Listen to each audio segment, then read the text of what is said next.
يا طيبة يا طيبة يا داوى العيانة اشتقنا لك والهوى نادانا والهوى نادانا بشراكي المدينة بشراكي بقدوم هادية بشراكي. اعوذ باللہ من الشیطان الرجیم بسم اللہ الرحمن الرحیم. السلام علیکم ورحمۃ اللہ وبرکاتہ.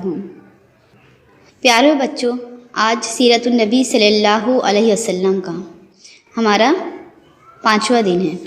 اب تک ہم نے دیکھا کہ اللہ کے رسول صلی اللہ علیہ وسلم کن کن مرحلوں سے گزرے. بہرحال جب بہت زیادہ تکلیفیں آتی ہیں تو تکلیفوں کے ساتھ ہی اللہ تعالیٰ فرماتا ہے کہ آسانی بھی ہیں. اب آسانی کیسی ہوئی کہ اللہ کے رسول صلی اللہ علیہ وسلم لوگوں کو دعوت و تبلیغ کا کام کر ہی رہے تھے، اور اب یہ جو ہے نبوت کا 11واں سال شروع تھا. حج کا مہینہ تھا. حج میں جو ہے کثیر تعداد میں لوگ مکہ آتے تھے، بہت سے قبائل کے لوگ ہوتے تھے، دور دور کے لوگ ہوتے تھے. تو اللہ کے رسول ہر ایک کو دعوت و تبلیغ کا فریضہ انجام دے رہے تھے. ان دنوں قبیلہ خزرج جو ہے یہ کہاں کے لوگ ہیں؟ مدینہ کے لوگ ہیں. یہاں کے 6 نوجوان بھی آئے تھے حج کرنے. اللہ کے رسول صلی اللہ علیہ وسلم نے ان سے ملاقات کی اور انہیں بتایا اپنے نبی ہونے کے بارے میں اور اللہ کے ایک ہونے کے بارے میں. اب دیکھیے مسلمان یہ جو کہاں کے تھے؟ مدینہ کے تھے. مدینہ میں پہلے ہی سے یہودی آباد تھے، اور یہودی جب کو ستایا جاتا تو ہمیشہ یہی کہتے تھے کہ تم ہمیں جو ستا رہے ہو تو دیکھو کچھ دنوں بعد ایک نبی آنے والا ہے، اور جو ہم ہی میں سے مبعوث ہوگا، جب ہم تمہیں پھر کیا کریں گے بتائیں گے. تو ان لوگوں نے سن چکا تھا کہ ایک نبی آنے والا ہے، اور جب دیکھ لیے انہوں نے کہ یہ نبی وہی ہے تو انہوں نے ایک دوسرے سے بات کی، کہا کیوں نہ ہم یہودیوں پہ کیا کریں؟ سبقت حاصل کر جائے. ہم کیوں نہ پہلے کیا کریں؟ اسلام قبول کر لیں. اس طرح ان 6 لوگوں نے کیا کیا؟ اسلام قبول کیا. جب یہ 6 لوگ مدینہ گئے اور وہاں کے لوگوں کو جب بتایا، جب دوسری بار پھر حج کا مہینہ آیا، یعنی اب کیا نبوت کا 12واں سال، تو ان 6 کے ساتھ کتنے اور 12 لوگ کیا ہے آئے، اور ان 12 لوگوں سے ہمارے نبی صلی اللہ علیہ وسلم نے ملاقات کی. انہوں نے جو بات کی اس بات کو جو جہاں ہوئی اسے کیا کہتے ہیں؟ عقبہ. ایک گھاٹی میں اللہ کے رسول صلی اللہ علیہ وسلم نے ان 12 افراد سے بات کی اور ان سے کیا کی؟ بیعت لی. اسی لیے اس کو کیا کہتے ہیں؟ بیعت عقبہ اولا، کیونکہ گھاٹی کے پاس ہوئی تھی نا. عربی میں گھاٹی کو کیا کہتے ہیں؟ عقبہ کہتے ہیں. تو انہوں نے سے اللہ کے رسول نے بہت سے چیزوں پہ بیعت لی کہ آپ کیا کریں گے؟ اللہ کے ساتھ کسی کو شریک نہیں کریں گے، چوری نہیں کریں گے، زنا نہیں کریں گے، اپنی اولاد کو قتل نہیں کریں گے، اور بہت سی باتیں تھیں بچوں. اس طرح 12 لوگوں نے کیا کیا؟ مدینہ کے لوگوں نے اسلام قبول کر لیا. اب جب یہ 12 لوگ گئے تو انہوں نے کہا اللہ کے رسول صلی اللہ علیہ وسلم سے کہ اے اللہ کے رسول، تبلیغ اسلام کے لیے کسی کو ہمارے ساتھ آپ کیا کیجیے؟ بھیج دیجیے. تو اللہ کے رسول صلی اللہ علیہ وسلم نے ان کے ساتھ حضرت مصعب بن عمیر رضی اللہ تعالیٰ عنہ کو کیا کیا؟ روانہ کیا. کہتے ہیں کہ اسلام کے سب سے پہلے دائی جو باہر نکلے تھے وہ کون تھے؟ مصعب بن عمیر رضی اللہ تعالیٰ عنہ تھے. وہ وہاں گئے اور ہر جگہ ان لوگوں نے مل کے کیا کی؟ دعوت کا کام شروع کر دیا. اب ہر گھر میں ہر جگہ کس کی بات ہونے لگی تھی؟ اسلام اور مسلمانوں کی باتیں ہونے لگیں. اس طرح کیا ہے دعوت دین کیا ہے بہت تیزی سے کیا ہوئی؟ پھیلنے لگی. اب جب تیسری مرتبہ 13 نبوی کا وقت ہے کہ جب پھر مدینہ سے جب لوگ آئے مسلمان، تو کتنے اب ہو گئے تھے؟ پہلی بار میں کتنے تھے؟ 11 میں 6، 12ویں نبی میں 12، اور 13 نبی میں کتنی تعداد ہو گئی تھی؟ 75 لوگ جو تھے جو آئے، اور ان سے بھی اللہ کے رسول نے بیعت لی. اور اس بیعت کو کیا کہتے ہیں؟ بیعت عقبہ ثانیہ. یہ بیعت کے بھی جو تھے الفاظ کم و بیش ویسے ہی تھے جیسے میں نے آپ کو پہلے بتائی ہوں. اس طرح کیا ہوا؟ مدینہ کا جو ہے راستہ اللہ کے رسول صلی اللہ علیہ وسلم کے لیے کھل گیا. مدینہ جو منتظر تھا آپ کا کہ آپ آئے ان کے پاس، اور اللہ کے رسول صلی اللہ علیہ وسلم سے ان لوگوں نے کہا بھی کہ آپ کیا ہے وہاں چلیے، مدینہ چلیے۔ تو جب بہرحال اللہ تعالیٰ اپنے نبی کو اجازت دے گا تو نبی کیا کریں گے، وہاں جائیں گے۔ اب اس کے بعد ایک بڑا چیز ہوئی جسے کیا کہتے ہیں، معراج کا واقعہ۔ یہ بھی 13 نبوی میں پیش آیا۔ اس موقع پر اللہ تبارک و تعالیٰ اپنے نبی کو کیا کرنا چاہتا تھا، اپنی نشانیوں کا مشاہدہ کرانا چاہتا تھا۔ قرآن میں خود اللہ تعالیٰ کہتا ہے کہ میں ایک رات اپنے بندے کو لے گیا کہاں، مسجد حرام سے مسجد اقصیٰ تک اور اس سے اپنے گھر تک۔ اللہ کے رسول صلی اللہ علیہ وسلم نے وہاں جنت کو بھی دیکھا، دوزخ کو بھی دیکھا۔ آپ نے دوزخیوں کی سزاؤں کو بھی دیکھا کہ کن کن وجہ سے دوزخیوں کو کیا کیا سزائیں ملتی ہیں۔ آپ صلی اللہ علیہ وسلم نے مسجد اقصیٰ میں تمام انبیاء کی کیا کی تھی، امامت بھی کی تھی، اور اللہ کے رسول صلی اللہ علیہ وسلم نے ایک ایک آسمان پر الگ الگ انبیاء سے کیا کی تھی، ملاقات کی تھی۔ وہ بہرحال اللہ کے رسول صلی اللہ علیہ وسلم جبرائیل امین کے ساتھ کہاں تک پہنچے تھے، سدرۃ المنتہا تک پہنچے، اور اس کے بعد جبرائیل امین نے کہا کہ آگے میں نہیں جا سکتا ہوں۔ اس کے آگے اللہ کے رسول صلی اللہ علیہ وسلم گئے، اور وہاں پر اللہ تعالیٰ نے اپنے نبی کو کیا کیے، کچھ تحفے عنایت کیے۔ ان تحفے میں کیا تھا، 5 وقت کی نمازیں جو تھیں ہمیں ملی، اور دوسری چیز تھی سورہ بقرہ کی آخری 2 آیات تھیں۔ اور اس کے بعد اللہ تعالیٰ نے یہ بھی کہا کہ شرک کے سوا تمام گناہوں کی کیا کرے گا، اللہ معافی کر دے گا۔ اور جو سب سے اہم تحفہ تھا وہ یہ تھا کہ جو شخص نیکی کا ارادہ کرتا ہے تو اس کے حق میں 1 نیکی لکھ دی جاتی ہیں، لیکن جب وہ اس پر عمل کرتا ہے تو کیا ہے، 10 نیکیاں ملتی ہیں۔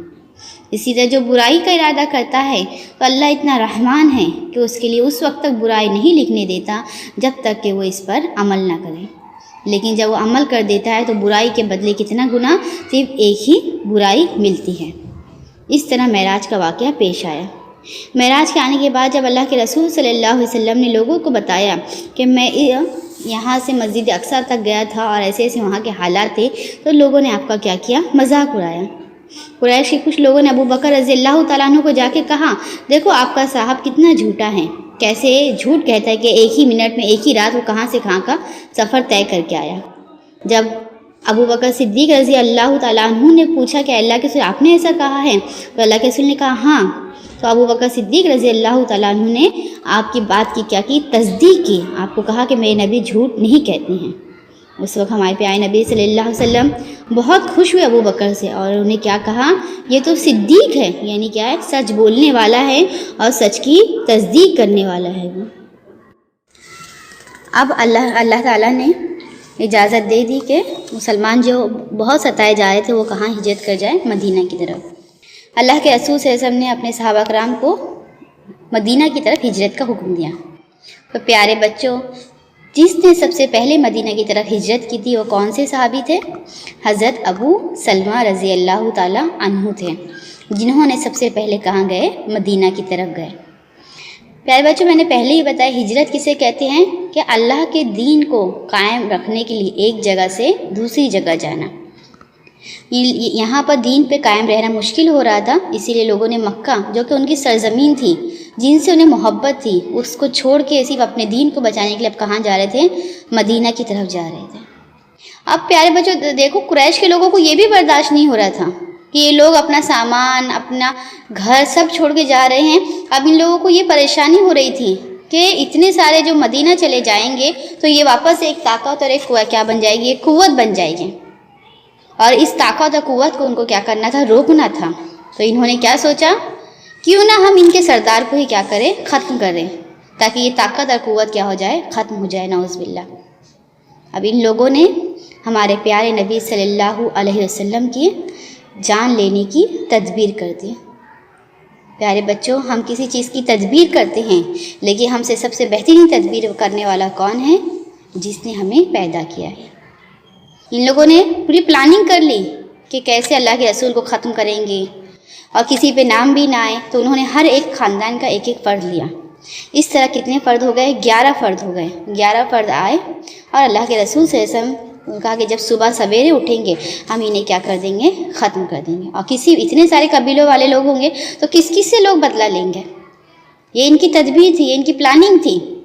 اور اللہ تعالیٰ نے اپنے نبی صلی اللہ علیہ وسلم کو جبرائیل امین کے ذریعے اس پلاننگ سے کیا کر دیا؟ باخبر کر دیا۔ اللہ کے رسول صلی اللہ علیہ وسلم کو اسی رات نکلنا تھا جس رات ان لوگوں نے کیا کیا تھا؟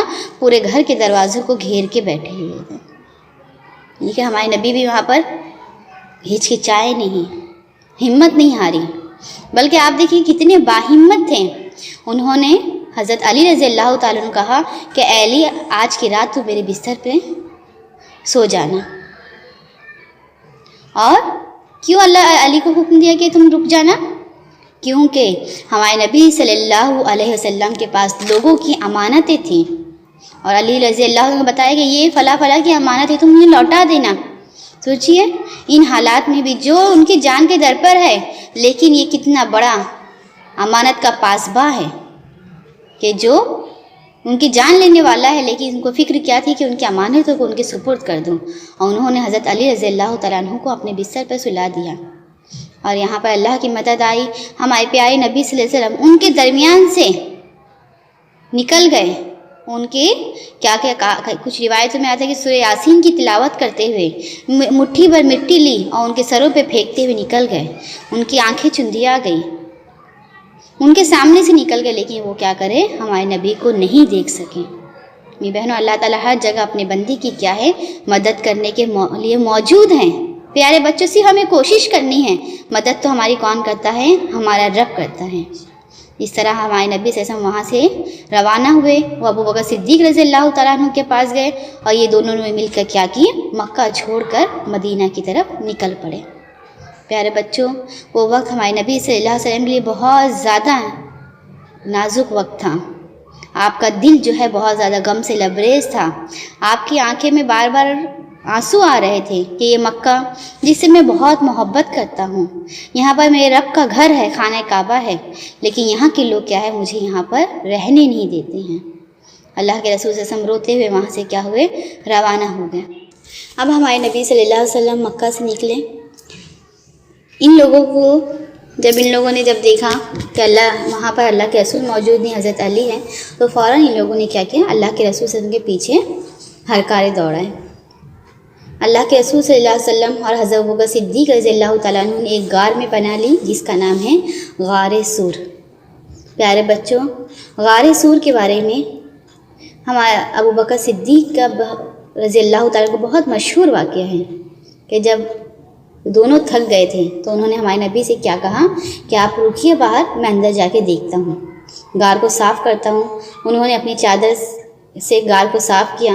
غار میں جگہ جگہ سوراخ تھے، انہوں نے اپنی چادر کو پھاڑ کے سوراخ کا منہ بند کیا، لیکن بہرحال ایک سوراخ باقی رہ گیا۔ ابوبکر صدیق نے وہاں پر پیر رکھ دیا اور ہمارے نبی صلی اللہ علیہ وسلم کو کہ آپ اندر آ جائیے۔ ہمارے نبی صلی اللہ علیہ وسلم تھکے ہوئے ماندے تھے، وہ ابوبکر صدیق رضی اللہ تعالیٰ عنہ کے گود میں سر رکھا اور سو گئے۔